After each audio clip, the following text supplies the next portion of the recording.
I'm excited to be back for another year. I was the MC last year and we had a lot of fun. We saw a lot of cool ideas come up here and get a lot of money. Aaron, to that. This year, we expect the same thing, even more money because we got a little surprise gift that we're going to announce at the end as well. I think that's good enough. We're going to start by introducing some of the judges. And first, I'll introduce myself. My name is Darrell Smith. I am a graduate of the I School in Whitman 2010, Newhouse 2013 with a grad degree in advertising. I have a story that's pretty much all over the place. I was a football player here. I worked in advertising. I played briefly in the NFL. I ended up winning the meatball competition and starting a meatball company about 6 years ago. And now I live in LA. I do a bunch of things with food, and that's pretty much about me. All right. Now, to the important people who are going to make the decisions on who gets the money today. To start off, we'll go in alphabetical order, and to just save some time, I'm not going to go through the whole thing, but I'm just going to tell you a little bit about these people because we have some special judges who are going to be deliberating today. All right. All right. Why y'all so, yeah, let's get some energy. All right. Let's clap it up. There we go. Yeah. All right. There we go. I like it. I like it. All right. First off, we got Blake Brossman, who was here last year. Shout out to you. Welcome back. Credits his time at Syracuse University as setting the stage for a remarkable career. His daughter now attends Syracuse University as well. You don't even look like you got a daughter who could be here. Good, shout out to you. His roots started in Syracuse, where he founded Student Advantage on campus, which garnered some attention and an acquisition by AT&T Universal Cars. So clap it up for that. There we go. Yeah, baby. Oh, yeah. In 2001, Brossman ventured into the pet care industry with the founding of Pet Care RX. He's committed to affordability and quality. He spearheaded the company to great success and eventually sold and now trades on NASDAQ Stock Exchange. That's some Brossman. That's a Bross move. Okay, next. We got Molly Fisher, who I actually know from the YWAC. Anybody familiar with the YWAC? Woo! Woo! All right. There we go. She's the head of finance at Skiptown, a tech-forward ecosystem for dog owners. Anybody here got dogs? No? Anybody like dogs? My friend has a dog, and this dog has been, he calls it the Zoomies. Never heard of it. This thing like runs all around like it got superpowers. Fisher started her career on Wall Street, where she spent 5 years at Goldman Sachs. While at Goldman, she earned her MS in accounting through Whitman's online graduate program.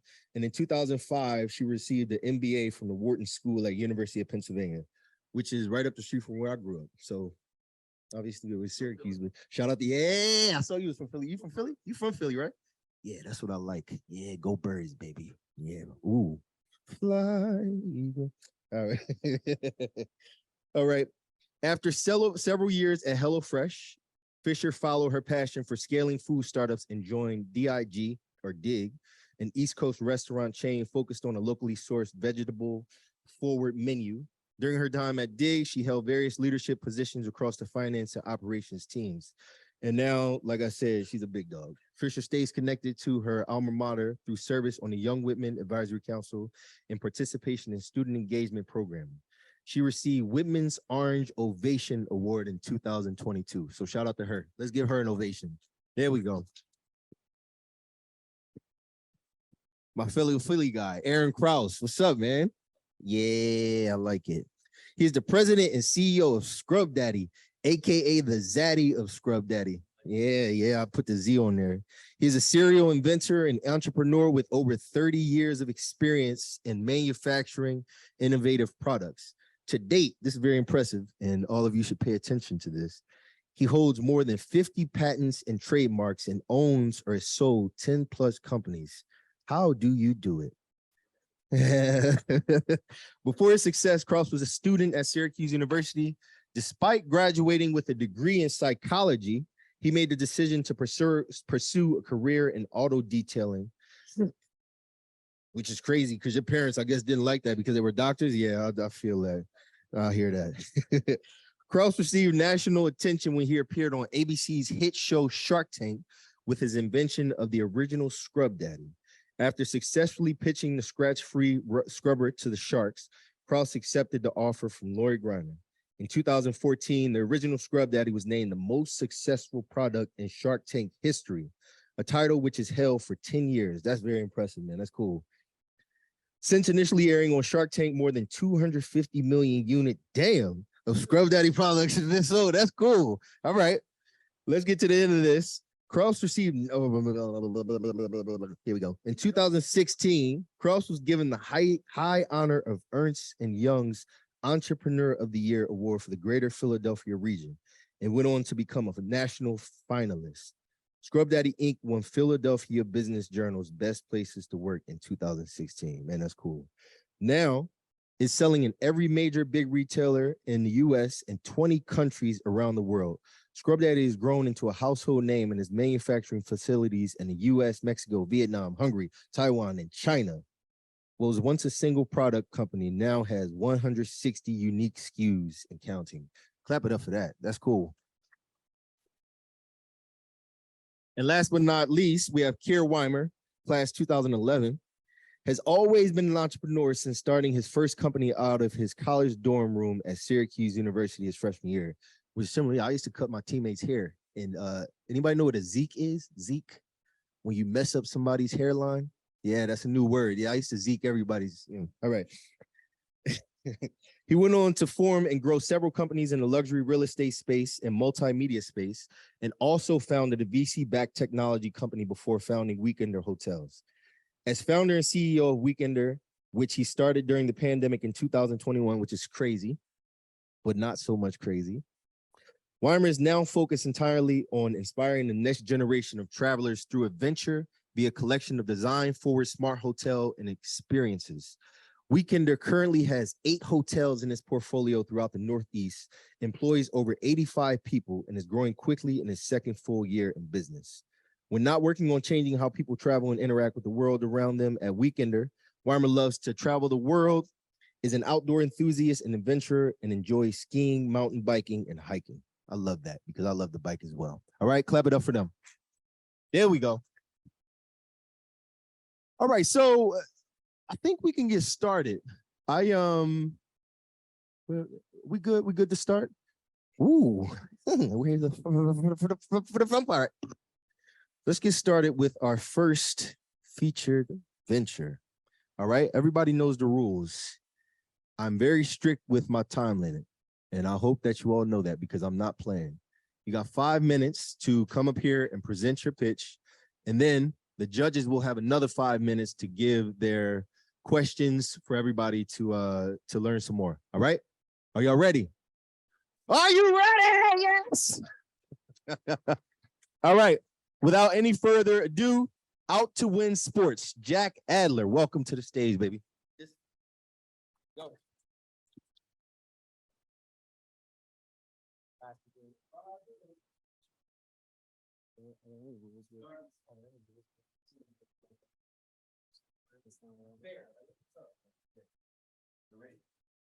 Five, four, three, two. Meet Carson Tout. He's a Division I basketball player at Northern Arizona University, a pretty widely unknown school. Now, this past summer, I had the chance to meet Carson, and he asked me if I can help him build his personal brand. I said yes, and over the course of 9 weeks, I was able to help Carson take his brand from 700 followers to 82,000 followers. So Carson, I was amazed at how much of a loyal, strong following he was able to build in such a short time, simply leveraging the fact that he's an athlete. Now, Carson and I began exploring different opportunities for him in terms of brand relationships and struggled to see the recognition and opportunities that he well deserved. Now, luckily, we figured out a solution. But before I get into that, let me introduce myself. My name is Jack Adler. I'm the founder and CEO of Out to Win Sports. Over the last 2 years, we've generated more than $100,000 in revenue, facilitating athlete marketing campaigns between companies like Crocs, CeraVe, Oakley, and many more. Now, as many know, the influencer marketing space is currently thriving, projected to be worth more than $480 billion by 2027. And within that space, it's athletes who are carrying the weight, performing at a rate of 12 times better than the standard influencer. And it's not just a theory. we've seen brand activity with athletes rise by more than 220% in the last year. So you have athletes, you have creators, and now you have athlete creators, an untapped market that is just getting started. Now, here are a few examples of these athlete creators who are creating unbelievable content documenting their lifestyle around being an athlete. So brands are eager to tap into these highly engaged audiences, but struggle to identify the right athlete partners for their campaigns. How do we know this? Because they've told us. Brands we've worked with in the past, such as Nerf and Reebok, have gone into depth about the pain points they face when facilitating athlete-creator partnerships. And the 2 points that always come up in these conversations are time and data. Brands are forced to spend countless hours finding the perfect athlete creators and lack access to the relevant marketing data they need to make decisions. So what's needed is a solution to help marketers make more efficient and informed decisions when building athlete social media campaigns. And that is what we're building. Introducing Out to Win Sports, the search engine to discover and vet athlete creators. Brands, once on our platform, simply enter their desired athlete criteria and are met with a curated list of athletes who not only fit their criteria, but are ranked in order of their Out to Win score, a proprietary algorithm built by us, rating an athlete in terms of their overall abilities as a creator. From there, a brand is able to come to individual athlete profiles. You see Carson here, and they're able to see everything from their social media data, audience demographics, to past brand collaborations, and more. Next, a brand is able, once they decide on the athlete creators of their choice, to book those athletes through our integrated marketplace platforms. So the same way that you're able to use Expedia to book a flight through Delta or American Airlines, brands can use Out to Win to book athletes through various channels. Now, we presented our platform to brands, and the initial feedback has been overwhelmingly positive. So far, we have 23 brands who have expressed official intent to become early users of our platform. And the reason brands are so excited to have this resource at their fingertips is because there's currently a massive gap in the market.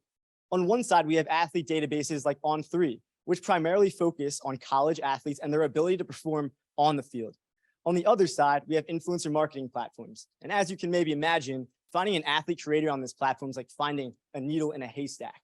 With Out to Win, brands are able to easily find the athletes that best fit and have access to the data they need to make more informed decisions. The team behind me consists of Bryce Miles, currently developing the product, and Jake Wiskovich, spearheading our marketing strategy. In addition to that, we have a star-studded board of advisors, including Dave Sethi, Todd Snyder, and John Lynch. And together, our complementary skill sets and shared vision position us to build a company at the epicenter of athlete creator marketing. We're projecting to reach profitability by Q1 of year 2, surpassing $1 million in revenue in the second year. We're currently seeking to raise a pre-seed round of $25,000, meaning a win here today puts us in a position to develop, beta test, and launch our MVP all before the end of this year. We are building a product that is going to sit at the epicenter of the athlete creator industry. Everything runs through us. But business aside, what we're truly out to win is the trust of brands and the heart of athlete creators as we elevate the industry one partnership at a time.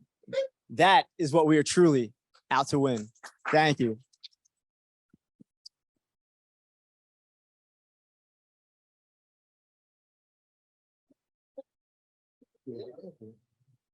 All right, so we'll open it up to questions. Oh, hello, there we go. Let you do your thing. You got 5 minutes for questions, all right? And you can start that time now. Any takers? Sure, I got a quick one. Great job on the pitch. Thank you. Question, how is your marketplace structured in terms of pricing? Do you have kind of a two-way in pricing where you're charging creators, you're charging brands, you're taking a take on that? And what is your GMV projected to be in year 1 and let's say year 3? Yeah, so currently we're entirely focusing on the brand side of the marketplace. So to begin with, we're going to be onboarding brands. And in the meantime, the way that we're actually building our athlete database is through scraping public data through open marketplaces and social media. So just to be clear, to clarify, brands are the ones using this platform. As of now, there will be no athlete side to our marketplace. Down the line, we plan to open up the ability for athletes to claim their profiles and have access to subscription models that provide them with personal branding courses and other resources for them. back to the initial question. So brands are able to join the platform to begin with once we launch for entirely free freemium model. So you'll have access to features where there will be premium features behind a paywall.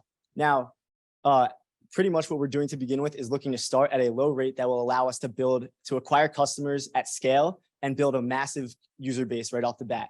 Over time, we're looking to increase our subscription fees and pretty much take our power users and build out a premium subscription model that puts some of our more premium models, really the features that brands are most satisfied with behind this paywall and continue to increase based on where we find that sweet spot within the market.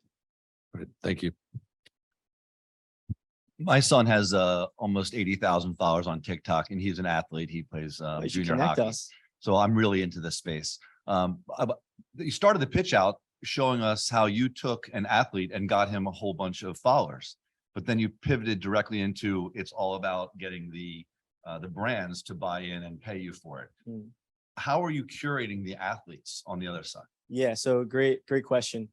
So we actually announced this earlier this week, an official partnership with Syracuse University Athletics, where our team is building out a personal branding program to help athletes build their personal brands. Now, with that said, we're building this platform as the stage to connect creators with brands. Right now, that stage doesn't exist. But in the meantime, we're building a breeding farm of those athlete creators. So while we are building the stage for athlete creators to actually meet those brands and showcase their skill sets, we are building out another revenue stream, working with schools, starting with Syracuse and expanding to other campuses, which will allow us to build, like I said, that breeding farm of new athlete creators. That's what I'm seeing missing is the other side of the revenue stream where Yep. you're building up athletes. You should get paid on that side as well. Yep. I don't see that in your. And yeah, so that's currently not in here. It is within our roadmap. Unfortunately, the 5 minutes for my pitch, I didn't have the time to include the entire scope of it. But if I had 10 minutes, I would have gone deep into that. Can I get one more in real fast? Like I said, I have a lot of trademarks, and I noticed your names does not have a TM or an R. Have you registered Out to Win and that logo with the trademark office yet? We have not yet, but we are certainly, that is our Make next sure you move. do that as soon as possible. Well, that's Before actually, I take it from you. I was Damn. no, but that is actually one of the main ways that we're planning to use our funding if we are able to take home funding today. Can you explain more about the Out to Win score? Yes, 100%. So the Out to Win score is going to be, we're currently in the process of, like I said, building this athlete database. And we have a team of software engineers that are enriching that data using a machine learning algorithm to build a score that takes into account an athlete's social media metrics. So over the last 30 days, how much they've grown their audience, how much they have built their engagement rate. So how much their engagement rate, what their engagement rate is over the last 30 days. And we're also taking into account how they're looking, or aside from their social media, in the public media. How often has their name been mentioned? How often are they playing on national television? So there are those three main buckets that take into account their individual social metrics, more of the public media, and more of their on-field sport performance.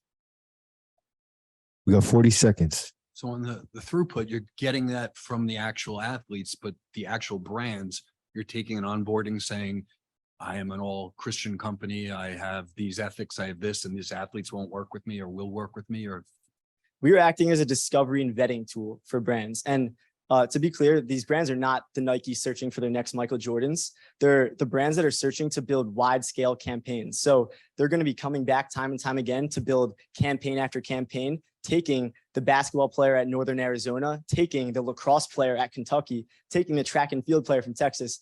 We're not here to introduce these brands to the next athlete that they come find and never come back to us. We're here to help them build campaign after campaign Well, as that's they it. continue to build their influence. All right, now. Strategy. got it. Clap it up for him. There we go. Thank you for the question. Yeah. You've won 6 times.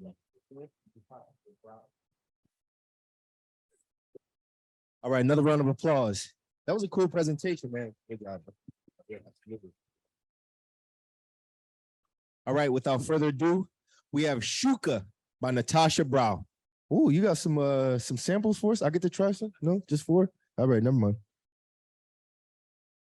I'll let you get set up. What'd y'all think? That's cool, right? Yeah? Some good stuff.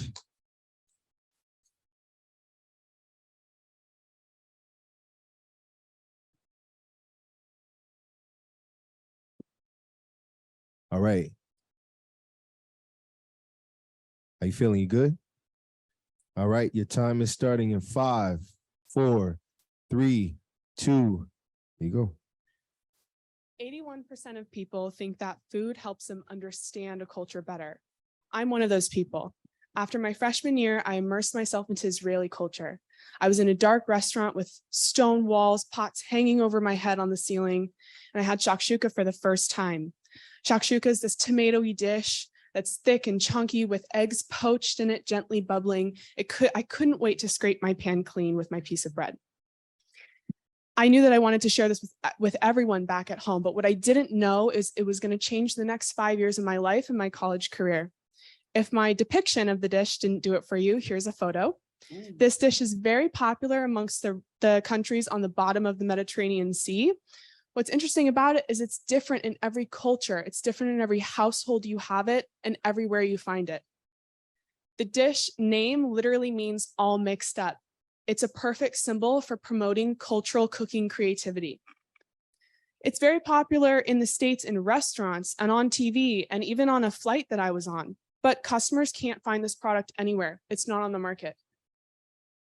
Cultural recipes can be daunting to the home cook. Consumers want easy, fresh, convenient, and recipes and products that expose them to new flavors and cultures. My target market, my target audience wants something that's new in their pantry, new on the table, and will expose their family to new cultural flavors. We celebrate the mixing and melding of cultural flavors to come up with creative cooking results and creative recipes. We want to bring Mediterranean flavors to a wider audience. We sell just the sauce, so the consumer can put it in their pan, heat it up, crack their own eggs, and have shuka their way. I've been working very hard with my co-packer to keep this an all-natural product. It's made with just lemon juice, so it's very fresh. Here's what customers have to say about the product all the way from New York to London. Since June, I've gone from startup to idea to startup, and I've bootstrapped my way to having real physical product. The overall CPG market is a pretty large market. The sauces and condiments market at 29 billion. I hope to be a small portion of that in the cultural specialty sauce. Shakshuka is very early to the market. Mina is the only brand that has the shakshuka product on the shelves at grocery stores. They're a Moroccan pantry staples brand, but they market their sauces in everything sauce. They have it on barbecue sauce on burger buns. So it doesn't really do the dish justice. In imported food markets, brands almost don't exist. They don't connect with the customer. There's no online connection with that consumer, and it's hard to find because it's limited. We hope to grow a strong brand identity, and we hope to connect with the consumer online and in person through the message of the brand. Most of our sales will come from online sales at first and in specialty retail stores, at farmers markets and pop-ups. And there's also an opportunity to supply to restaurants where they can feature our product on their menu or sell it in their restaurant. We hope to expand to future distribution and expand the product line. Customers are paying for premium, fresh quality ingredients in this product at $14 a jar. It cost me just under $4 to get it straight from my co-packer, and this gives me a lot of room to learn and work with distributors and wholesalers as I scale my volume. We are going to target those customers through social media, digital marketing, and a lot of owned content creation, and have a strong physical presence through sampling and building that community through connecting with the customer. At the end of the month, I have a large-scale production run scheduled and a tasting at a store downtown in Syracuse where we're going to market the event together. I'm going to launch my site by the end of the year, and by the beginning of 2024, I hope to fundraise and scale and grow. I love cooking, but I also love helping brands grow. I've had the opportunity to work with startups to not only do their brand identity, but to help with strategy and positioning of their product in the market. I'm finishing out my MBA this year, and my cousin John is in entrepreneurship law, where he helps businesses go from startup to corporate life cycles. My advisory team helps me with CPG, marketing, and brand management, food safety, and legal matters. This money will help me get my product to market. Most of it will be in large-scale production runs and helping me sell that product, and also in marketing. We hope to bring shakshuka to a larger audience and help consumers experience creative cooking and experience new flavors and cultural experiences. Thank you so much. And when you eat shuka, don't forget to scrape the pan. Ow.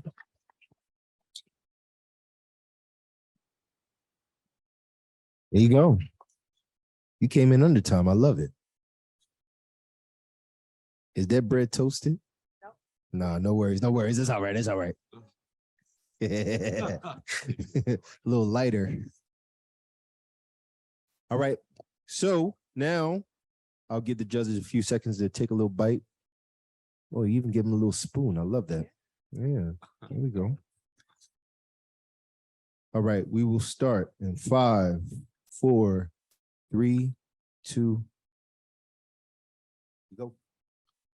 I eat shuka, so You I eat know it really well. Shakshuka. Yeah, and it's really good. And yours is really good as well. Thank you. What's the shelf life? 2 years. 2 years, it can sit just on a shelf. Yes. Once it's open, Without refrigerated. Is there preservative in it? There's lemon juice, all That's natural. Only preservative. Yeah.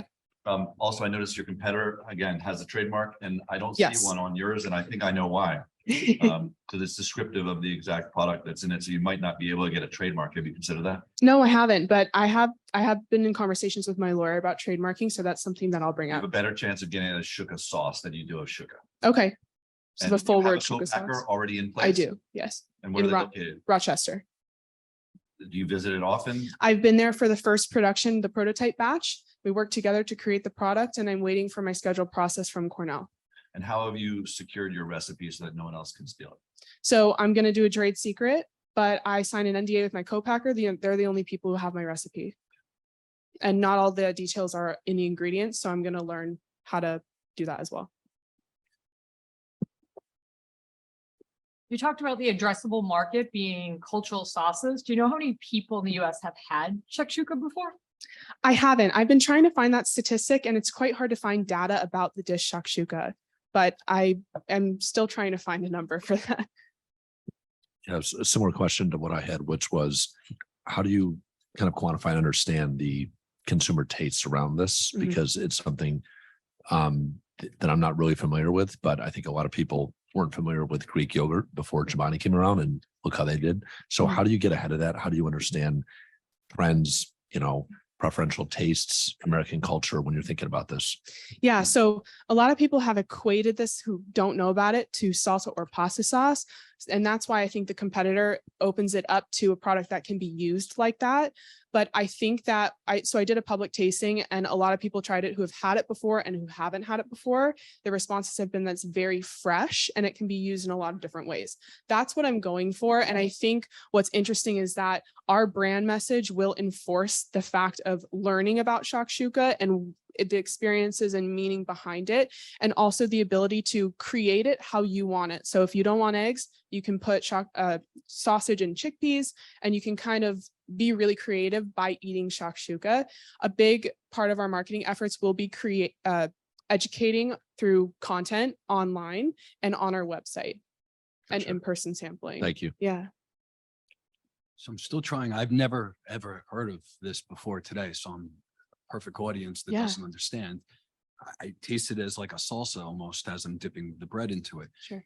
In the marketplace, the people are buying it and they're going to be using it as an ingredient in the next level of whatever they're going to be making. So Mhm. it's not just tomato sauce and you're just leaving it and eating it. You're putting it with a pasta, Yes. you're putting it with others. Eggs. So what other product can you add in there to make it something that is almost kitted, where it has all the ingredients to put together to make a recipe that goes through? I've thought about doing a little package that comes with some toppings, but really it leaves it up to more openness to the consumer side. The jar has suggested toppings and a way to make it traditionally, but I think that the ability that somebody doesn't have to buy a product that's already made, but it allows them to make a really fast meal. It takes about 10 minutes to heat it up, put your eggs in, you and put whatever toppings you prefer, and you've got a beautiful breakfast for one person or a whole family. Have you reached out to the Wegmans up here? And I haven't, but somebody I know used to work for a distributor and has close connections, so he told me he would connect me. that's the interesting part. If you go into Wegmans or you go into Yeah, Whole Foods, what's on the shelf and what's currently the competition, and then Right. who's actually asking for it. right. Something to know and learn. Yeah. Yeah. Awesome. And the competitors on the cultural shelf, Yeah. So there's been a lot of conversation about pasta sauce, like tomato sauce products, or cultural shelf. Yes. Which is So, sort of So learning about that. the end user who takes more of it and where does it go? Right. Niche might be too much of a niche. Got it. So you learn. Definitely. How have you leveraged social media, showing people different instructions, directions? Like I saw in their directions, but not really like cooking instructions. Yeah. And you could literally be out there having different customers showing their different Definitely. changes, and their own flavors to the recipe. But I want to know what you're doing on social media. I see this is Instagram, but where's your TikTok? Where's your Pinterest? Yeah, so I have social media handles. Now that I've gotten the actual sauce, I'm working on producing actual Well, content. that's it. content Sorry for the about sauce that. and doing Okay. UGC Have a and good all night. those things. Yeah, clap it up. Thank There you. we go. Yeah, you all good. Woo, you gotta love it. He's hardcore. See it? I don't play. I'll give you some time. You need help breaking it down? All right, perfect. I got you. Yeah, you're very welcome. What'd you think of that? Anybody in here ever had shakshuka? Shakshuka, yeah. What do you think? Anybody make it? What's up, man? How you doing? You good? Yeah. Oh yeah. I like a good shakshuka. So I'm a meatball chef, and I'll make shakshuka with meatballs in it. So I'll take the meatballs, I'll crush them up a little bit. Usually with shakshuka, you add the cumin, you add the corianders. I'll cook it down, and I'll instead of cooking the eggs in the oven, sometimes I find it's overdone. I'll take a torch and I'll torch the eggs. You could broil it. So that's some fun facts for you. Okay. There we go. Okay, clap it up for me. There we go. Yeah. Okay. There we go. All right, moving right along. We have Funworks by Ben Ford. I'll give you a few seconds to set up, do your thing. Oh, you ready already? You had your hands behind your back. Stuck behind you. You all good? Yeah. All right. Give me a second. I'm gonna start your clock. As you can all see, I don't play games when it comes to time. Okay. Time is the most valuable thing we got. We're starting in 5, 4, 3, 2.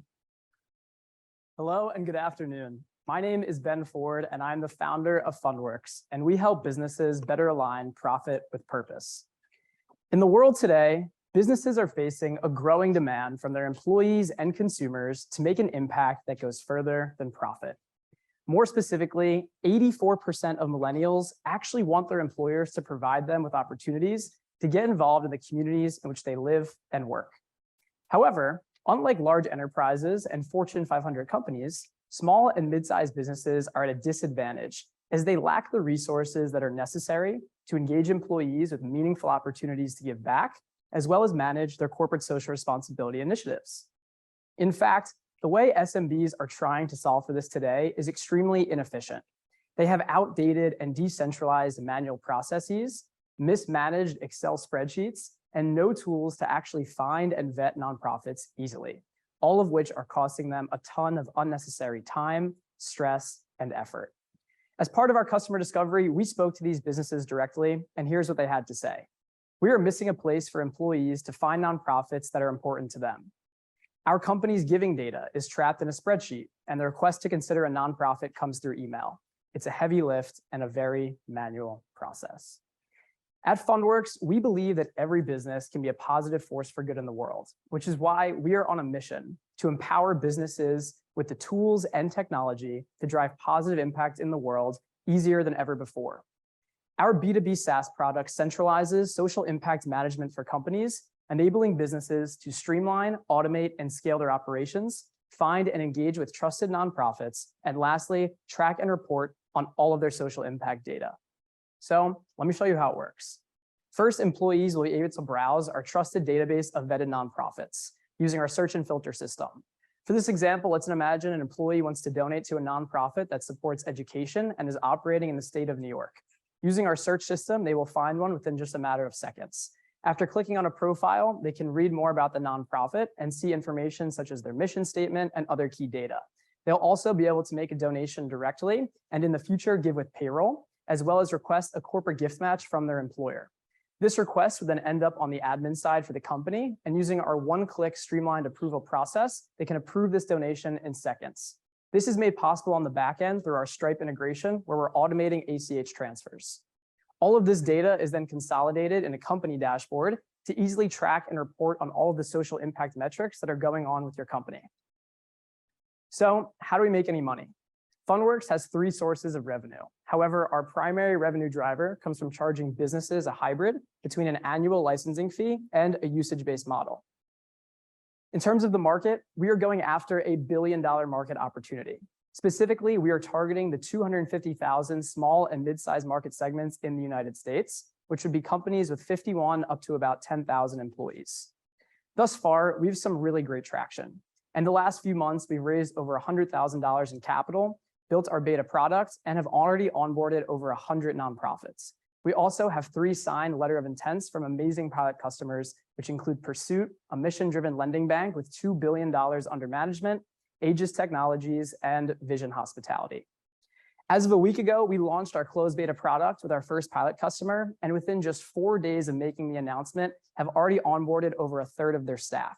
In the next 3 to 4 weeks, we plan on testing with them and gaining user feedback, which will go directly into development come November. By December, we anticipate generating revenue by converting these beta testers into paid customers, and come early 2024, raising a small round of funding to then expand our team and grow operations. Today, we will use the capital and allocate it towards our product development efforts to meet user demands. This is vital to build a more robust platform that can keep us on track to meet our revenue targets.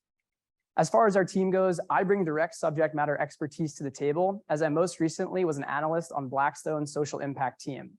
Josh Goldstein leads our engineering efforts, and we have an amazing group of advisors who've been guiding us. To me, Funworks is more than just a business. It's a personal mission to make the world a better place. Today, I invite you to join us on our journey, and together we can build the future of socially responsible business. Thank you.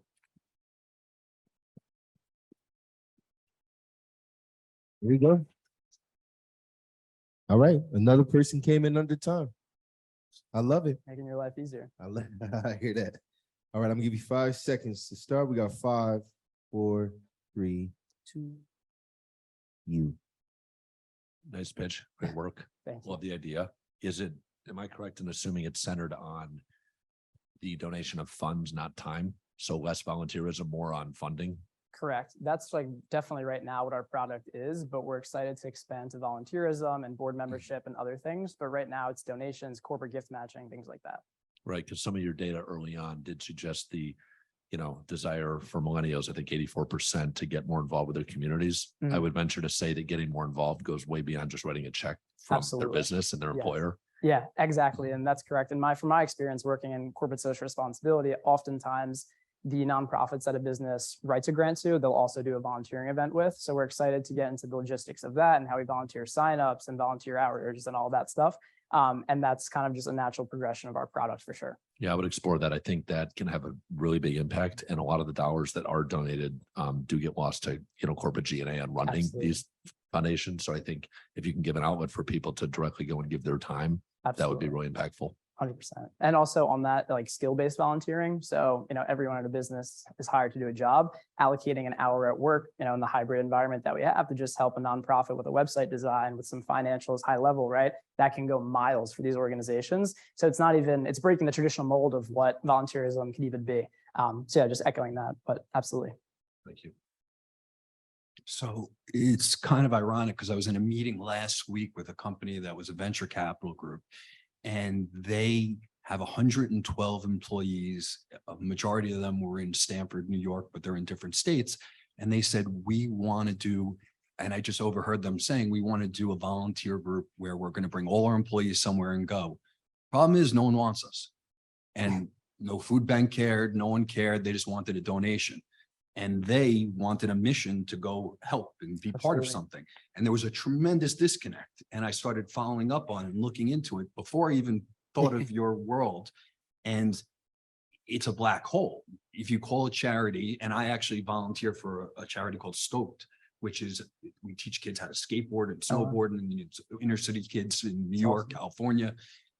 And I called them, they're like, we don't want you. So that volunteer side of it, every business now needs to have an activity where they're having their employees go pack something, do something, read for someone, cook for someone. And by demographic and zip code, it doesn't exist. Absolutely. Everyone is always asking for money. You could always see the sad puppy on TV asking you to help do this and other things. Really, there is a humongous need for an organization that's mid-sized, that is geolocating Absolutely. volunteer opportunities where they can come in.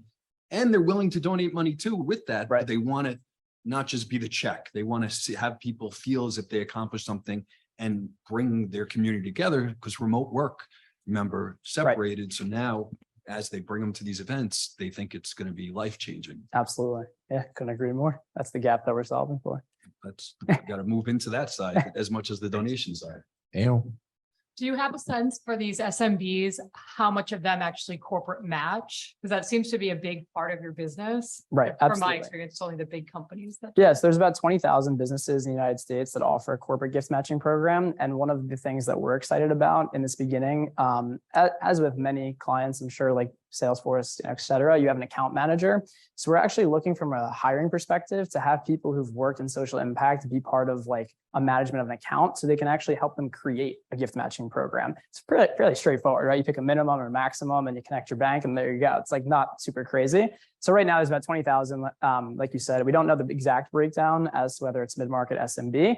I think Pursuit is an amazing example of that. They have about 150 employees. They're a community bank.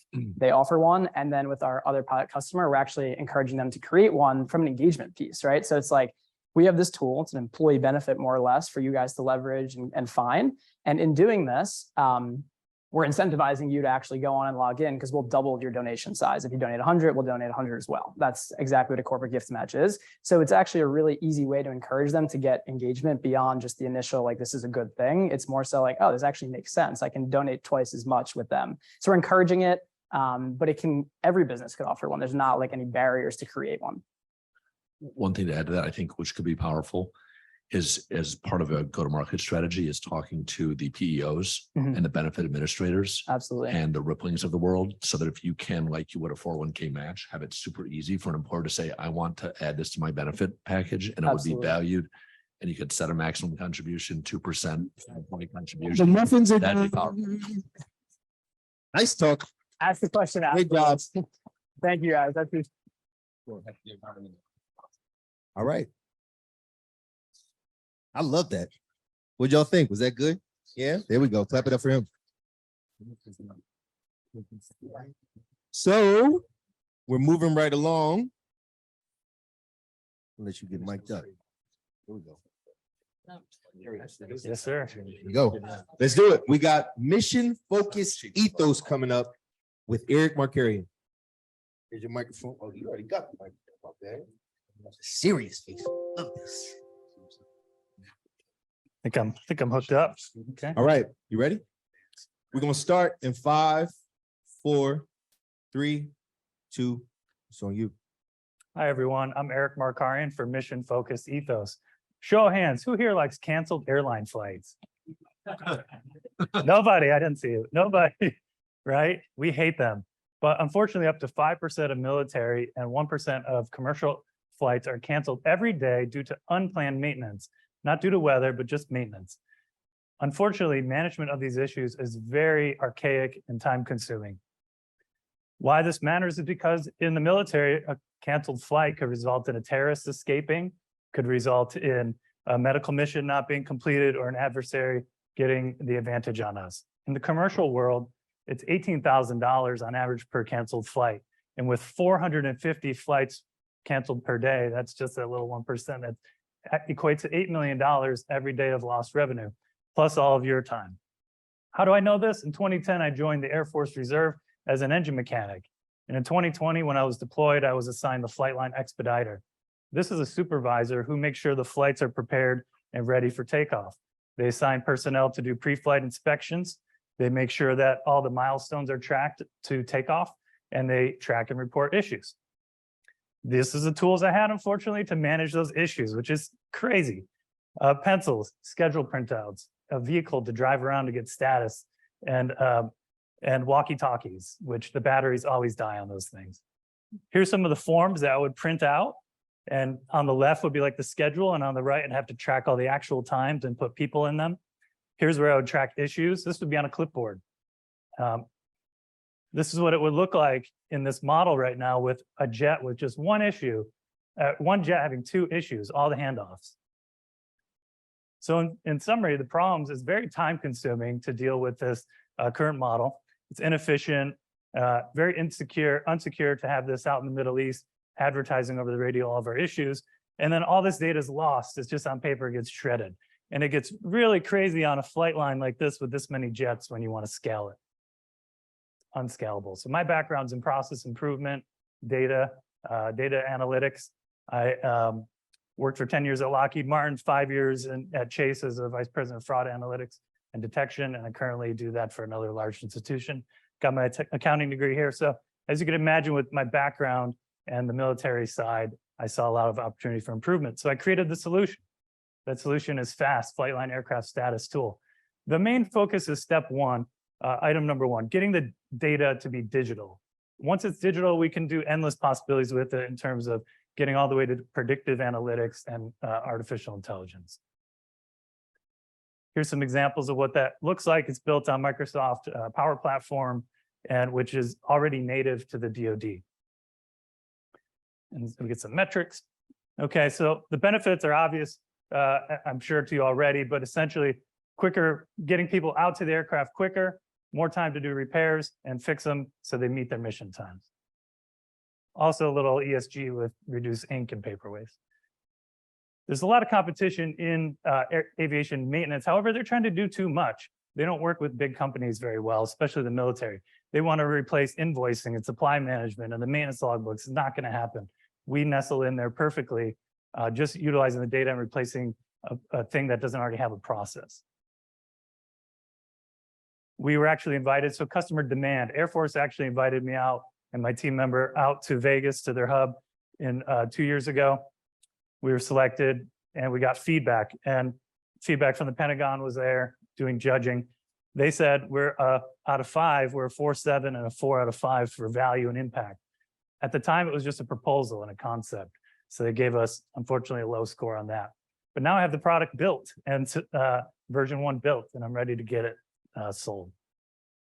So how I want to use the money is add some more key features. I put in 15,000 already. I need about 85,000 to get through the first installation. More features, licenses that I have currently to manage, and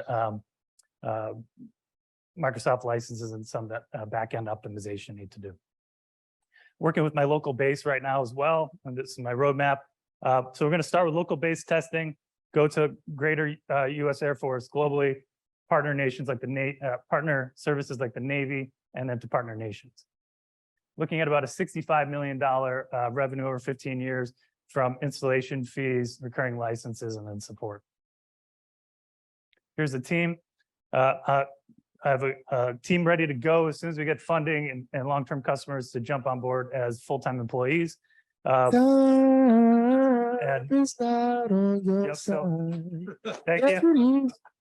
All right, clap it up for him. Yes, we love it. We love it, we love it, we love it. Great job, man, great job. All right, let me turn this off and start the next one, okay? We got 5 minutes for questions, and you ready? You can start now. So number one, my brother's a 1-star general in the Air Force, so thank you for your service as well. I think it's a really intriguing opportunity. You presented it to the military and you weren't ready to go. How much momentum have you lost? How will you represent it to them? And how have you kept it proprietary if you've already disclosed to them what you're doing? So since that point where we invited out with just the concept, we've gone back, actually built the MVP app that's ready to go. If you wanted it, I could install it for you. So we have the actual product this time, take away that excuse. In the meantime, there's been 2 new proposals, RFPs they've put out there that I've applied to. One is back with this AFWorks Innovation Lab, and the other is called the SBIR, SBIR, Small Business Innovation Research. So I've submitted for both of those. So that's 2 avenues I'm working on. And then also working with my local leadership who always have challenges with funding and getting funding. They're cutting other people's orders and things right now. So it's tough for them to justify paying for this. But is it significantly easier for you being in the military before to get to the right decision makers? I would not say it's easier to get to the headquarters decision makers because we have to go through the chain of command, but we've been briefing it up. Everybody in my organization loves it. So I've worked with all of my peers to give feedback and vet it.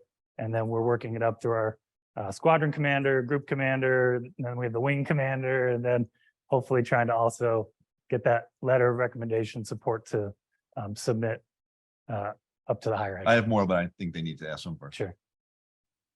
Is it kind of a SaaS pricing model, and how is that going to work? And then do you have just part-time full stack engineer kind of building this out on the Microsoft platform that would go to something beyond that? I imagine after like a beta when you're funded. I'd like to go to SaaS in the future when I picture a commercial aspect of it, because this happens in commercial airlines too. If your plane is broken before flight, they call someone on the cell phone to come out, and that's gone. There's no record of it. It's not compliant. I don't know how they do that, but so I'd like to get to SaaS then. But for now, for the military, I'm keeping it all on premise. So, and it's using simple tools, simple lift for them. They can load in Excel schedules, SharePoint list, just like they do today. Our app will ingest it and store it all on site for security reasons. So it doesn't have to go off-site to any clouds or share information to like Airtable or anything like that. So we take away any security concerns with that. But certainly SaaS would make my life easier in the future. Right now I have a contractor who I partner with who does most of the work. So I get to keep all my equity. And I have a data scientist who I used to work with who's supporting building out the AI component of it, doing the predictive maintenance. He's a genius. He's crazy. Awesome. Thank you. How do you think about expanding to the commercial side? And when would you do that? They won't get back to me. I've tried to reach out to several the commercial airlines and haven't gotten those responses. And I think that's a common Shark Tank theme. They always say I need a strategic partner for that. But I would love to go to the commercial side. This is very specifically designed for the military, where they have to their format and to the way they do their process right now. So it's a very simple lift for them. Very little training needed.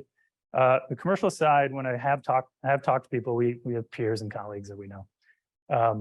They use third-party contractors, other people involved, and their process is slightly different. So I would have to put more investment to reconfigure the product slightly, but it's definitely a potential, and I'm keeping it on the radar. But I'm laser focused right now on the military. So I think one of the niches that are in here, and especially you're dealing with military, there was a big problem in Las Vegas where you couldn't get into your hotel room and they were shutting down casinos because of cybersecurity problems. Right. If you could show the example of why your software is not contradicting the original cybersecurity problem that's out there, that people have a piece of paper that says there's a plane that's in danger of not taking off, and the person that's interacting with this plane and having the actual paper trail and having a pedigree of everything that takes place, and showing them that the encryption of how you're doing it and bringing it to them is now putting the safety of the military and the government up front. I think there's a lot of interest in that. On the commercial side, I think there has to be a solution of some sort, because there's a huge fleet that's out there, and when they cancel a flight, they lose a lot of money. And how do they document? Because the FAA is involved in this somehow. So between traffic and routes and routing that goes up and down, somebody has to have a streamlined event. You just gave me a very good thought, maybe to approach from a regulatory aspect to go maybe get that. Nope, it's not me, it's the clock. I'm sorry about that. It was the clock. Sorry. Didn't mean to stop you, but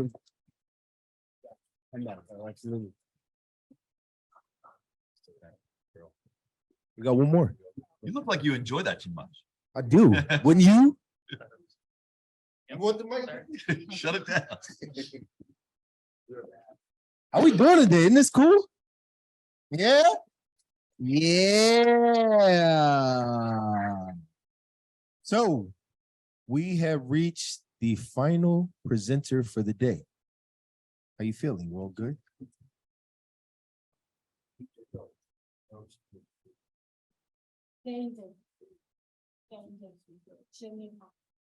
Janita Sobjani. We got revived by Dende. Right? I said that right? There we go. Boom. All right. I'll leave it up to you. I'll let you get ready, and then we'll start the clock. Is it good? Good. Just this? Okay. All right. You ready? We're starting in 5, Yep. 4, 3, 2, on you. Hi, everyone. So I'm the last one. So please just bear these couple of minutes until this last presentation. So I want to start by a couple of questions. The first one is, how many of you think that you're looking younger each year? That's interesting. How many of you think you're looking older each year? That's also interesting. Well, let me tell you, I also know that there's 128 million other people in the United States who would have raised their hands at the second question. However, to get back to the point, I am Janita Sopioni, and this is Revive, a brand designed to revolutionize the way we approach anti-aging skincare. Now, so when we look at the way people approach or address their aging concerns, we're normally thinking of all these aspects. However, one thing that we mostly look at is the price. These anti-aging treatments are very expensive. And by expensive, I mean hundreds and thousands of dollars. So let me introduce you to Revive. This is a high-end, at-home, anti-aging device that is applicable on both face and body. So what we've done here is we've tried to combine the most prominent technologies in order to really reach those desired results, anti-aging results. And the best part is it's purely based on science. So you might think that the anti-aging concept is not very novel, so it's been around for a while. However, there's limitation. So the first one is that the current anti-aging devices are actually targeting the face or the body only. The second one is that these anti-aging devices have one kind of specific technology. And the third one, which I think is the most interesting one, is that these brands are imposing an unrealistic and unattainable imagery of how a younger looking skin should look like. And not only that, but they're also targeting women only. So I have a question for men. Is it that you don't age, or what's the question? So that is why we have combined radio frequency, microcurrent, and LED phototherapy, three main devices that have been scientifically proven to have effects and are safe to use at home. And these all three work with different layers of the skin, and as a result, they generate anti-aging benefits. So before I go into other details, I want just to briefly explain our story. So I have two other partners back in Kosovo. And in 2019, we created this digital marketing agency. Fast forward to 2021, we collaborated with an anti-aging brand here in the United States. And in the first year only, we were able to generate almost $1 million of revenue. In the second year, we doubled that to almost $2 million revenue. Having connected with the consumer in such a personal way and having seen the need in this anti-aging aspect, we created the Revive concept. And that's where we are now, and that's why I'm here today. So you might say, great story, but is there really a market? And I'm here to say, yes, there is. There is a market of $300 billion a revenue that is expected to be generated by 2025. So given we target men and women both over the age of 30, there's a target market of $64.3 billion. And the best part is that North America is the best place where this anti-aging market is expected to have the highest growth.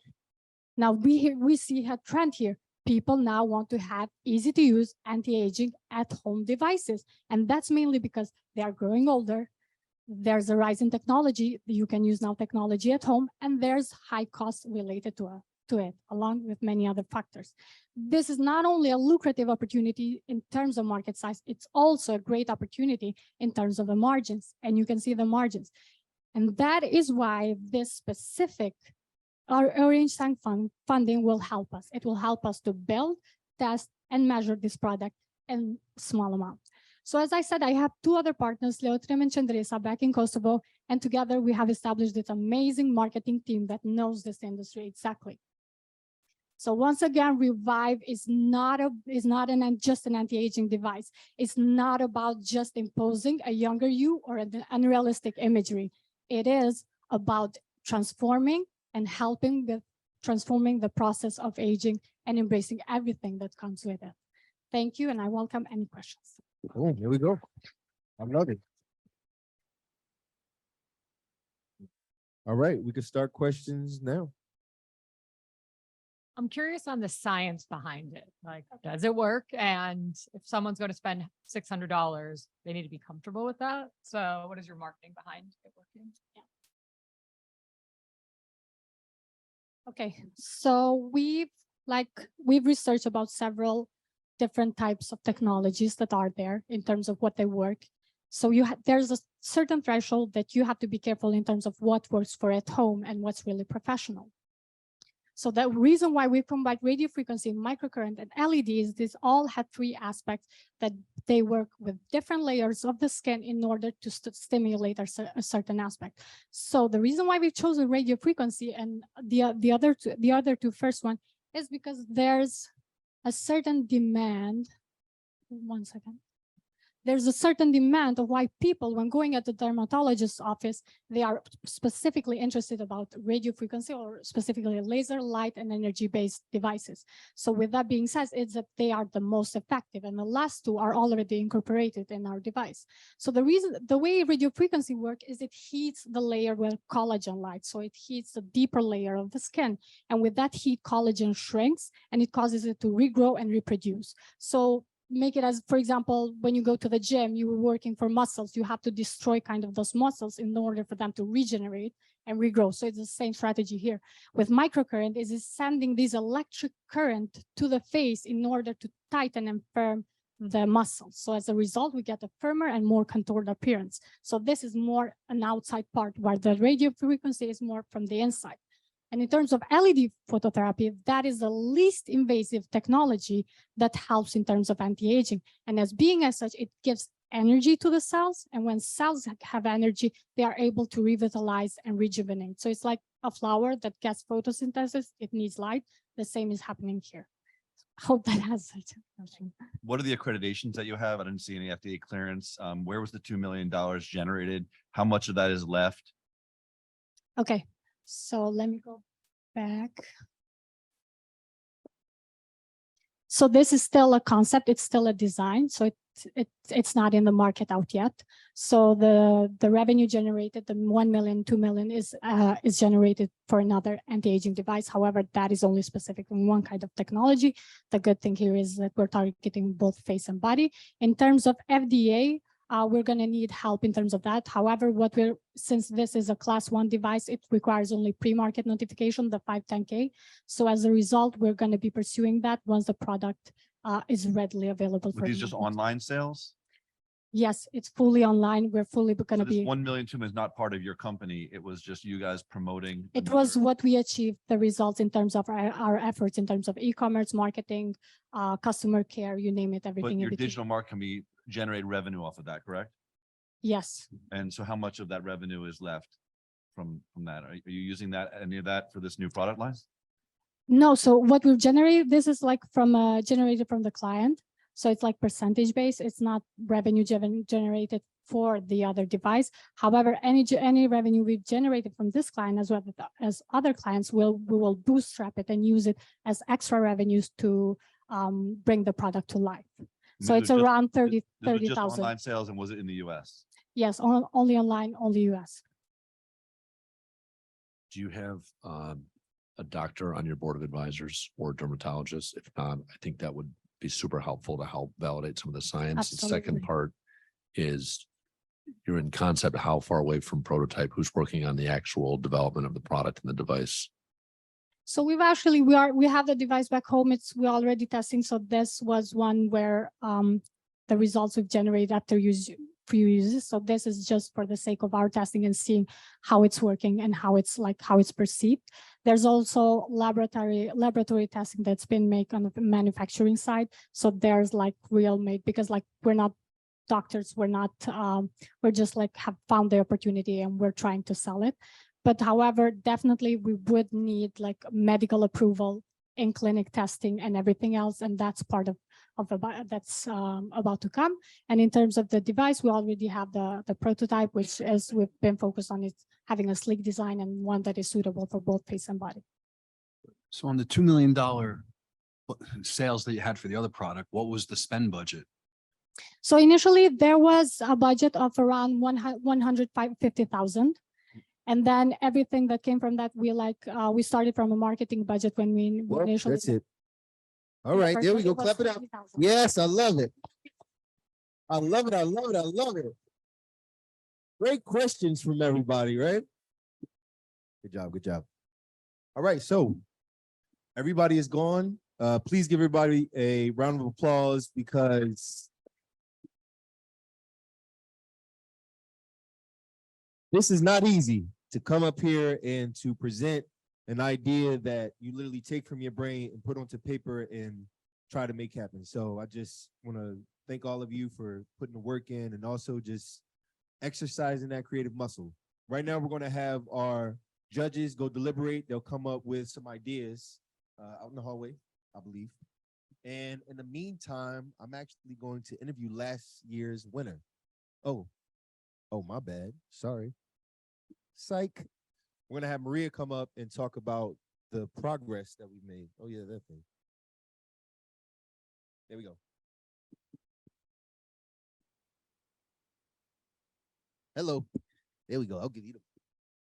Do I need this? You don't want, Yeah, you want need it? a microphone. Okay, Stand there we go. there if you'd like.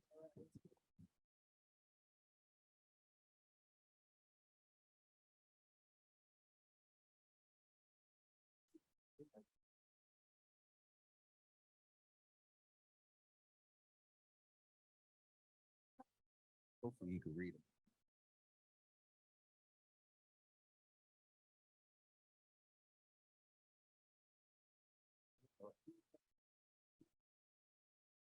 He's a good timekeeper. Hello, hello, hello. Are we ready? Are the judges out? So we're ready. Hi, how are you? So, and hello to the ones who are online. I'm sorry I can't see you. Hello. So I'm Maria Minniti. I'm the new chair of the Department of Entrepreneurship and Emerging Enterprises here at Whitman. I've been at Whitman for 10 years, and I'm also the proud and honored holder of the Louis Bantel Chair in Entrepreneurship and Public Policy. So my job today, it's really an honor and a pleasure to basically give you an update on all the beautiful things that we are doing in the department and in collaboration with colleagues in other departments, but also in other colleges and with other universities. Before I start, really the first thing I want to do is thank you, Mr. Khoury, the Khoury family, for supporting this wonderful event.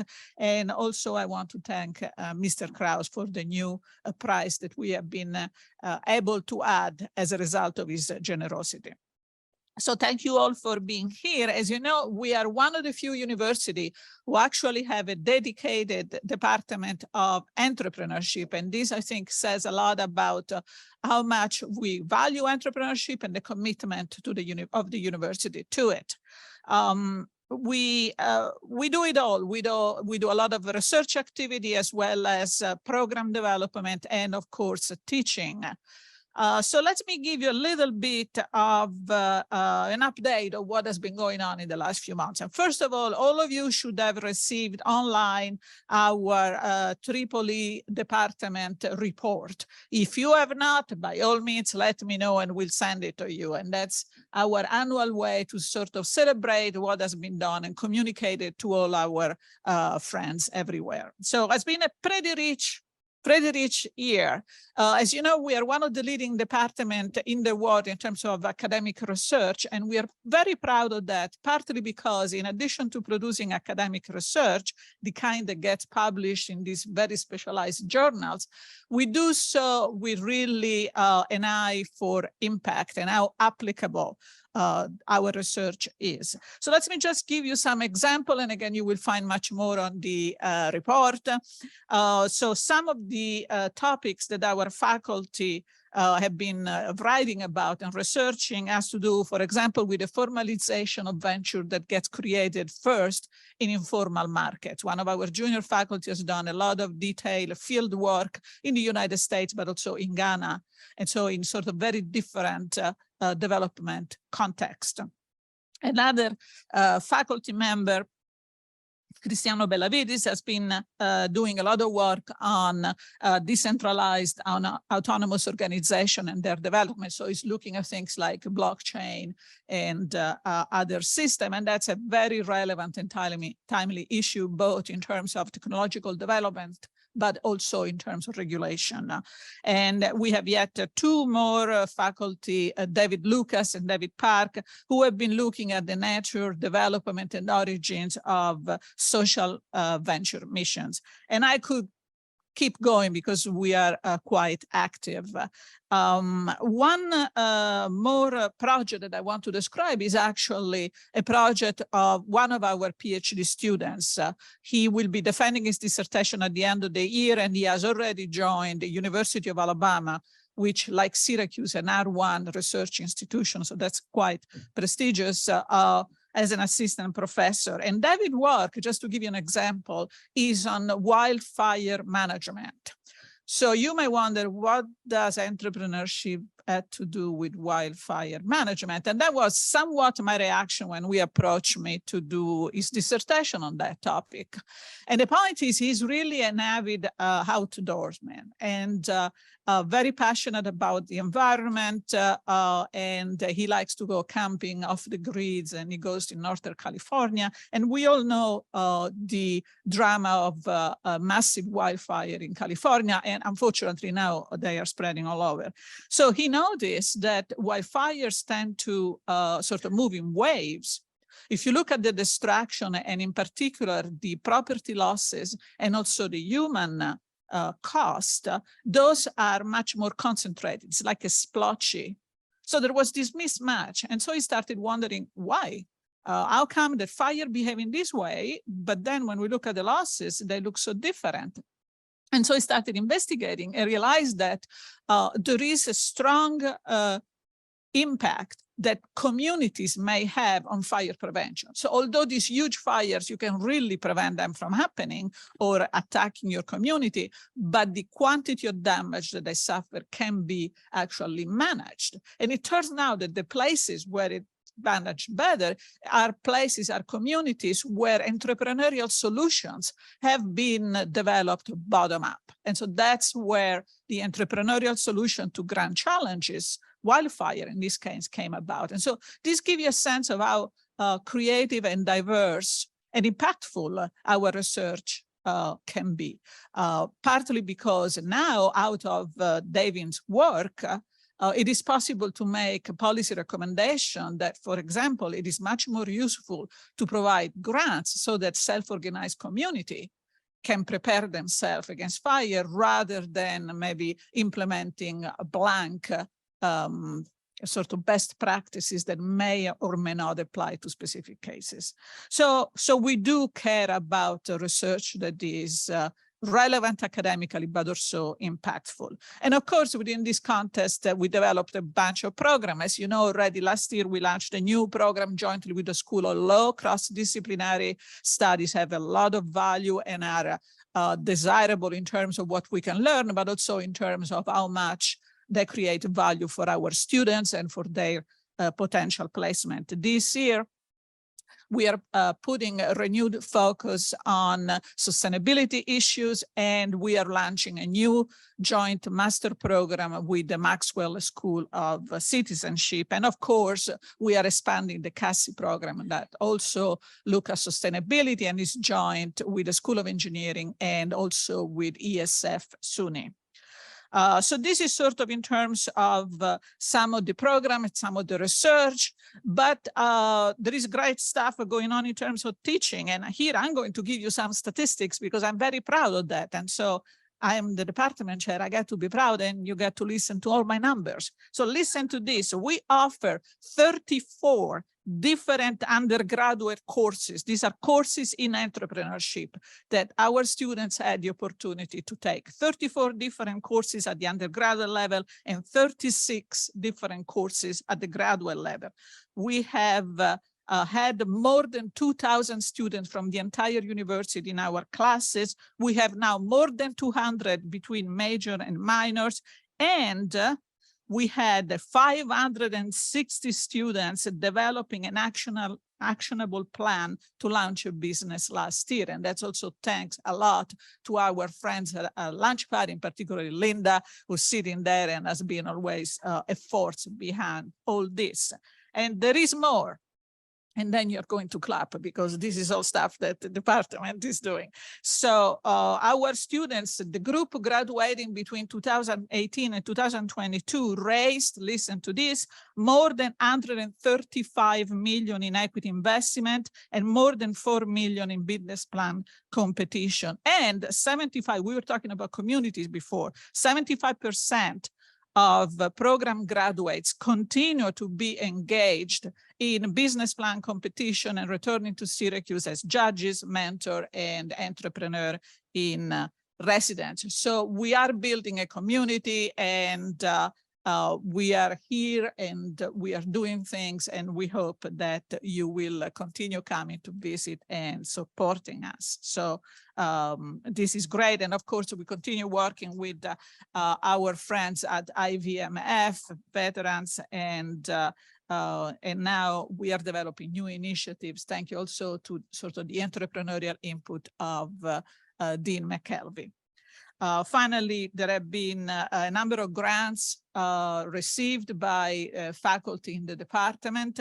And so we have grants from the Templeton World Charity Foundation, grants from the Kaufman Foundation, and some of our faculties involved in a multi-university $15 million grants from the NSF to create an I-Corps hub in this area. So overall, there is a lot of stuff going on, and we strongly hope and invite you to remain in contact with us and continue visiting us and support and share your ideas and come to talk to us and to our students who are wonderful. We just had the first meeting of the E-Club a few days ago, and there were more than 90 students involved. So things are looking pretty good. And last but not least, remember that seeing entrepreneurially never goes out of style. So we hope to see you back again here often. Thank you.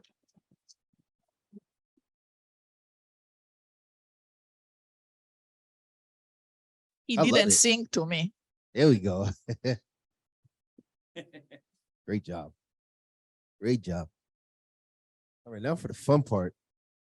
So everybody's here because we want to see these young men and women win a lot of money for their ideas. And today we actually have the winner, the grand prize winner of last year's big idea. Welcome to the stage, man. We got Sam Hollander from Share Club, who was last year's grand prize winner. Everybody clap it up, please. Hey, good to see you. Likewise, my man. Welcome. 2 years in a row. How does that make you feel? Good. Yeah. Good. Yeah. How about you? How did 2023 treat you so far? 2023 has been good. I I'm in LA, hustling as always, enjoying life, traveling a lot, and just living, man, every day. Yeah. How about yourself? Yeah, doing the same in New York, and definitely a grind for sure. But loving every minute of it. So Now you graduated last year, correct? I graduated in December of 21. So it's been, I don't know, coming up on 2 years. In New York? So I moved to New York in August. So I've been just over a year in New York. What is that like? That gotta be crazy. Are you from, where are you from? I'm from just north of New York City. So the area. Oh, so you know about New York. Yeah. Yeah. Okay, got it. Yeah. But what is it like being an adult living in New York? It is much different. Yeah, it Yeah, is, it is. It is really a grind. You got you bills gotta keep now. up. Yeah, You got real bills. for sure, Oh, I for love sure. that for you. But it's a lot of fun. Love the city. Love the people I meet. Any day I'll just go into a WeWork or any of the other types of places that you'll meet other founders or other hustlers, startup people, and it's a great environment to grind and work and build some really cool stuff. Absolutely. The thing I like about New York is that you are surrounded by a community of hustlers. Oh yeah. Talk a little bit more about that. So finding that community in a city like New York, and was it easy? Was it hard? Like, what are the things that you do to kind of curate that community and seek them out? Yeah, I mean, I think historically, SF has been the tech hub of entrepreneurs. And over the last few years, really since COVID, we saw almost more of a decentralization of that. And I was reading an article the other day about how New York is the fastest growing city, or one of the fastest growing cities from a entrepreneurship perspective. And it's been really great to see in New York what that community looks like. I know we've been a part of, a couple different programs, where we've been able to network with other founders, network with VCs, network with just people in the space who are doing really cool things, building cool things. We have some friends in AI, and it's a great space to learn and build and grow all together. Now, when you say network, what does that mean, and what does that entail? What does that entail when you network? What kind of questions are you asking? What kind of information are you getting? And then how do you follow up after you get to connect with some of these VCs and founders? Yeah, I mean, it really depends on what I think the objective is. If the objective is just to make a cool friend who, might know something or be able to teach you something, or, give you more information that you can learn about, it's very casual. It's just like, hit them up on LinkedIn and, keep in touch. And, sometimes you see the same faces at different events, different opportunities, but nonetheless, if, it's more of a, looking to work on a partnership, looking to work on an investment, it's definitely more of an active role, reaching out, following up over email, scheduling coffees, whether that be weekly, monthly, quarterly, but, keeping in touch. And, it's really good to continue to keep up with your network, because, they can always help you in the future. Oh yeah, absolutely. Now, when we are talking about entrepreneurship, I'm sure everybody has, whenever you start this journey, you have like, I'm going to do this, then I'm going to do this, then next I'm going to do that. And we think about it sequentially. What has been your journey in how you thought entrepreneurship go versus how it is actually unraveling and writing the story for you? Yeah, it's like the how it started, how it's going meme of it starts and what I've learned is I guess over time, entrepreneurship is a process. It's not a linear path. It's nothing where you're going to be able to say, I want to start at point A, I will end up at point B. But rather, it's a very, I guess, it's a very jagged line. It's up, it's down, it's sideways, it's backwards. And over time, as long as you're making progress up and to the right, it's fine. And, but I think that, it is really something that, can vary on a day-to-day basis. I think, for me, I started out my entrepreneurship journey working, really in small business services. And that taught me a lot about interpersonal relationships. It taught me a lot about working in an agency type model.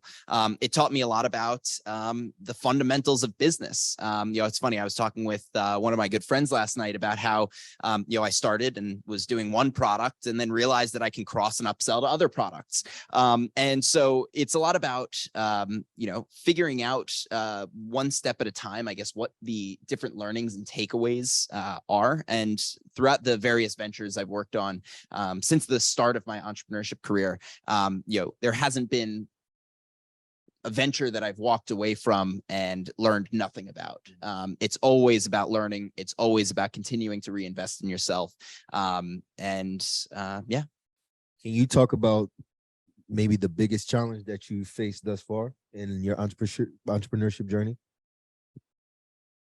Yeah, I mean, a lot of different things come to mind. What's one specific thing? I want to hear about that. I would love to hear about that. Oh boy. I think one of the biggest and hardest things that I had to do was my last business, Fiscal. Long story short, without getting too deep into the weeds of the technical aspect of how it worked, it was an income share agreement platform to help essentially circumvent student debt. And so, the boiled down, long and short of it was, we were doing our best to raise north of $1 billion in debt financing as a 22-year-old, or at the time, maybe, sorry, a 19-year-old. And I realized that it was a Sisyphusian battle to actually bring this to market. And I realized that while I am super passionate about the product, I'm super passionate about what it turned out to be. I realized that, net, my time was better spent on something that I could actually do that made an impact. And while I spent nearly 2 years of my life building this and really being mission driven on it, realizing that there was a point where I had to let it go and work on something that I could make a tangible impact in on a, in a reasonable time frame, was really one of the hardest things that I've had to do. But nonetheless, you learn from it, you grow from it, and here we are. Amen to that. So with this part, I do want to open it up to the crowd for some questions, some comments, some wisdom, if y'all got some. I want to make this conversational, and obviously this is kind of about you, Sam, but I'm an entrepreneur as well, and we have totally different stories. Like, I think from listening to you,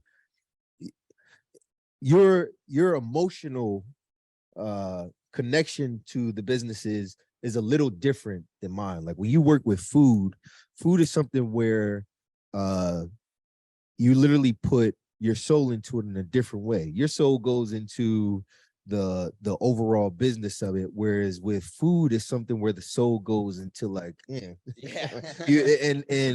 the reward for somebody who works in food is to actually watch somebody eat your product.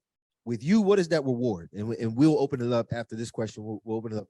What is the reward that you get from entrepreneurship, and how does it make you feel after you see these rewards? Yeah, it's hearing from users and customers that what we're doing has either helped them or saved them money, or provided value in some way, shape, or form. One of our customers, Share Club, told us that the product we've built is a product, and I quote, "we can't live without." So hearing that is really validating, and is pretty much how I feel that the impact of what I'm working on. And it's really exciting to feel that. And yeah. There we go. Let's get some questions. What about our budding entrepreneurs? Y'all got some questions for some people in this space? There we go.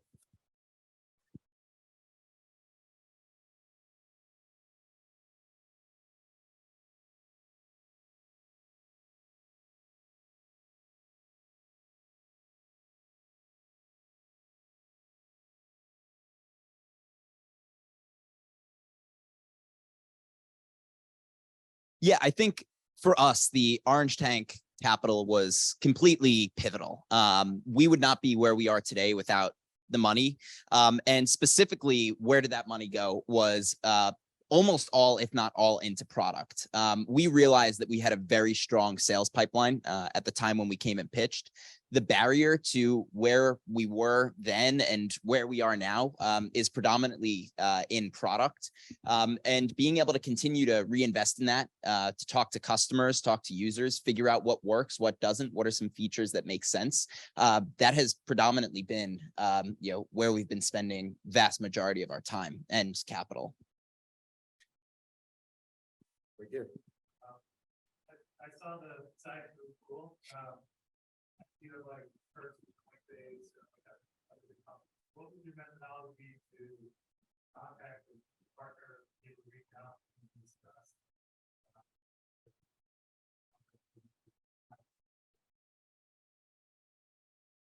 Yeah, it's there are a couple different ways to answer the question. I think that with what we've been working on, there are a bunch of different value props to different people in different areas of the business. So to investors who want to get perks for investing in the companies they know and love, the value proposition is, let's work with you to, go ahead and, you link your brokerage account, you're able to get access to perks for the companies that you're invested in.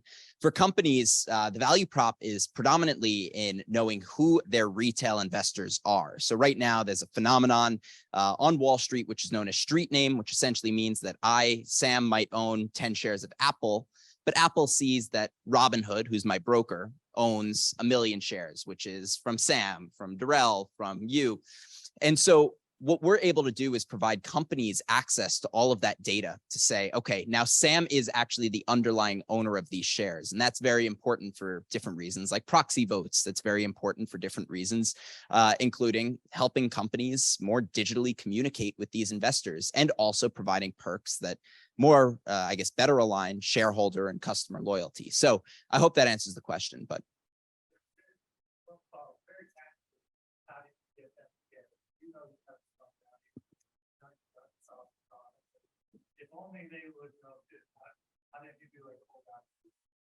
Yeah, so we did some cold outreach. I think from what we were looking at, we were able to structure a team of advisors who had a lot of connections in the space already. One of our investors made an intro to a couple companies, and a few of them ended up becoming customers. We did cold outreach. That was successful. We got a couple customers through that. You know, it's really about structuring a diversified sales pipeline into a way that you're not putting all your eggs into one basket, and are able to, you know, use people who have industry contacts, as well as create campaigns that, you know, you A/B test as much as you can, and figure out what works, what doesn't, and what messaging resonates with your what's known as ICP, or ideal customer profile. Now, I have a question because we also got some OGs in the room. Off of what you're saying, right? So building out your group of advisors, I'll pose this question to you, but I'll also pose it to some of the people standing in the audience. When you are seeking advisors, what is that strategy? Like, how do you go about finding the right group of advisors that are good for your business? So I'll start with you, and then obviously Linda, I see you over there, and I see you in the front row too. So if y'all want to answer, I'm gonna put it out there, but you don't have to. I'll start with you though. Yeah, I think one of the big things that I learned, you know, throughout my entrepreneurial journey is entrepreneurship is predominantly about who you know, what you know, and how you know it. That's a fact. And so I think that for me, in curating a team of advisors and that support network of people who know more than me in highly specific areas, so lawyers, accountants, bankers, you know, I guess more knowledge, people who have domain expertise in specific areas. Yeah, it's all about building those relationships before you actually need them, maintaining them over time, and then once you need them, you call in, maybe not a favor, but you know, you call them up and say, hey, this is what I've been working on. Love your feedback, advice, expertise, and would love to hear how you know, you would approach this as someone who has more domain expertise, you know, in a specific area. So, you know, over my you know, career, I've made a lot of contacts. Many of them are SU alum and people that I've been able to use my position as a student to reach out and say, hey, I'm a student. I'm here to learn. I'd love to, you know, learn from you and connect with you and go from there. And that has really benefited me well. Continuing those relationships and calling in the favors when I needed them has been very beneficial. So, yeah. I got some there. Anything there? No. Okay.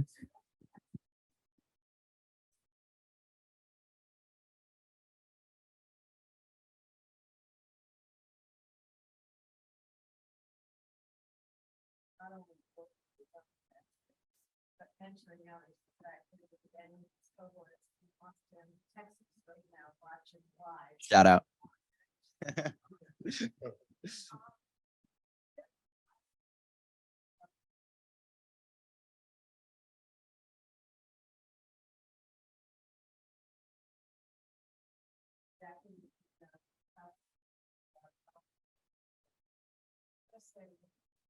Yeah, I'd say the best way to connect, you can reach out over email, sam@shareclub.io, or you can connect with me on LinkedIn. That's where I post, you know, more personal, professional updates. And, you know, that's, you know, really what I use as my professional hub. And LinkedIn, at least for me, you know, unfortunately, I don't accept invitations if I don't know you. So please reach out if we, you know, talk and I know you. That's great. The reason I do that is because, at least for me, and you know, I know different people structure it a different way. My philosophy on LinkedIn is your network is someone or a group of people that you should be able to reach out to and ask a favor from, you know, if you need domain area expertise in a specific area. And if I don't feel comfortable knowing who you are, and you know, what area of expertise you might have, or how I could potentially help you, you know, it's tough for me to kind of filter through that. So, you know, again, if you want to reach out, sam@shareclub.io. If you want to LinkedIn with me, come and introduce yourself later, and would love to stay connected.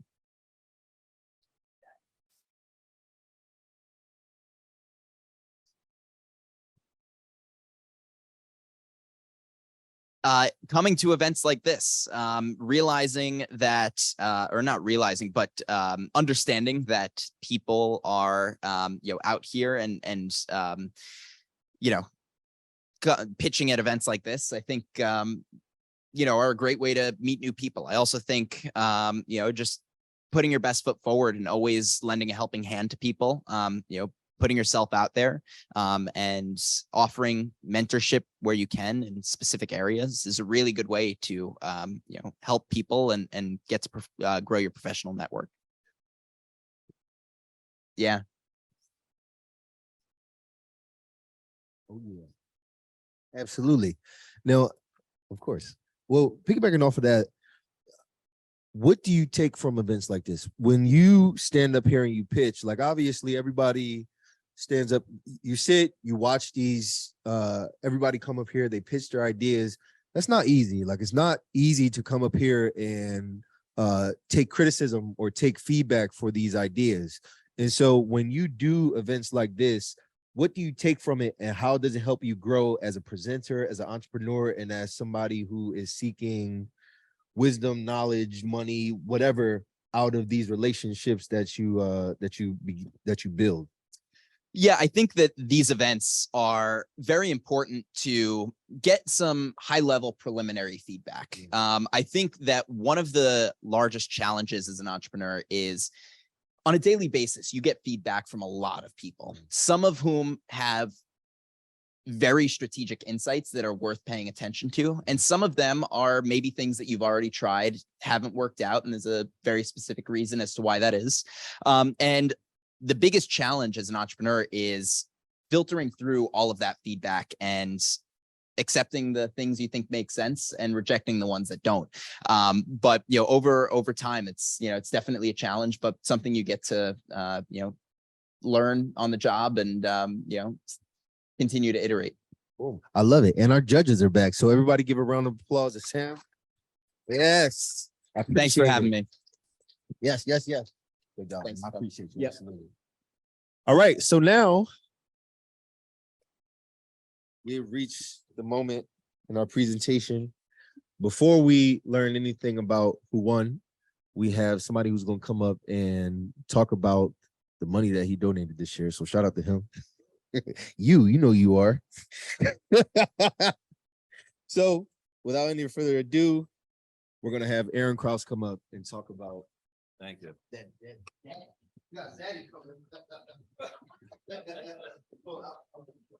No, please have a seat. Yeah. So first of all, it's such an honor to be back at my alma mater. I never thought that they'd invite me back to the school after some of the antics we pulled off in our fraternity. But here I am. And I'm also in the incredibly fortunate position to be able to give back, especially to Syracuse and to what I love the most, which is business, entrepreneurship, and jumpstarting new entrepreneurs in the US. When we decide, my wife and I, who actually runs, this is my wife, Stephanie, everybody, please, big round of applause. Thank you. You just saved my life. She runs all philanthropy for Scrub Daddy and all of our social giving. So in thinking about it, we'd love to do something that had to do with business and something that would create the opportunity for new entrepreneurs to create prototypes, which I think was one of the biggest challenges when I started my business, which was getting money and creating prototypes. So, ladies and gentlemen, and mostly entrepreneurs, how difficult it is to be an entrepreneur these days. It is with great pleasure. And by the way, all of your pitches were absolutely incredible. A huge round of applause for coming up with these amazing ideas.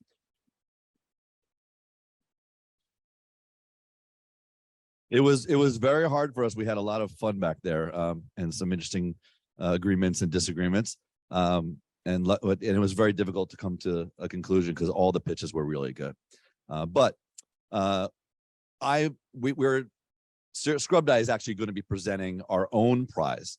And so we decided that the first prize is the Scrub Daddy. This comes straight from like the Scrub Daddy Jumpstart Innovation Award. And this one goes to the person that I felt had probably the best chance to get a product to market quickly. And I hope that they'll take this prize and not just create a prototype, but create a new product out there and come to me for advice about some of their branding and trademarking. And so the Scrub Daddy Jumpstart Innovation Award goes to Shuka. There you go. That is cool.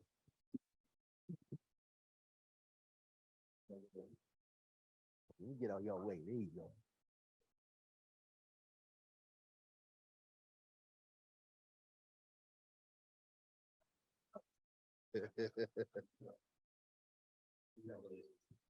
Yeah, that's cool.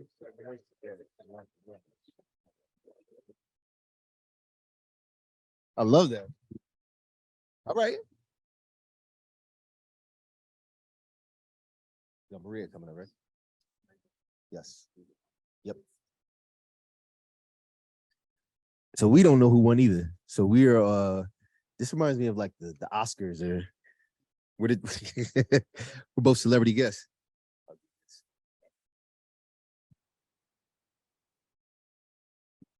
So this is third place. Ooh, nice. So what you want? You want it? All right. Third place for $2,500.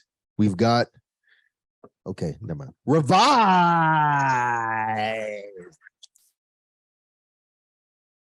Yes. There we go. Hold on. There we go.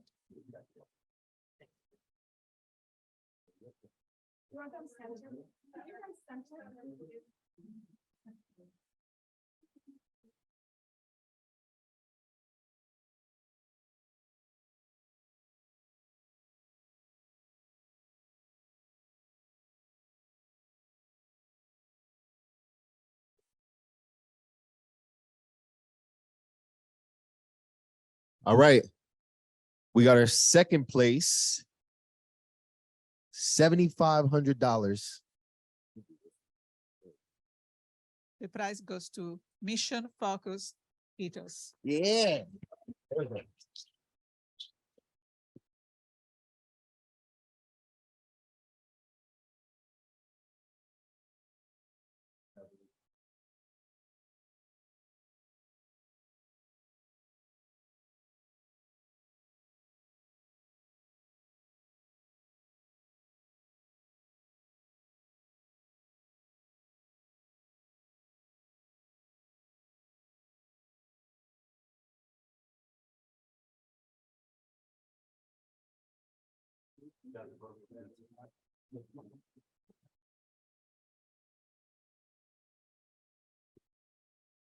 And now for the big boy.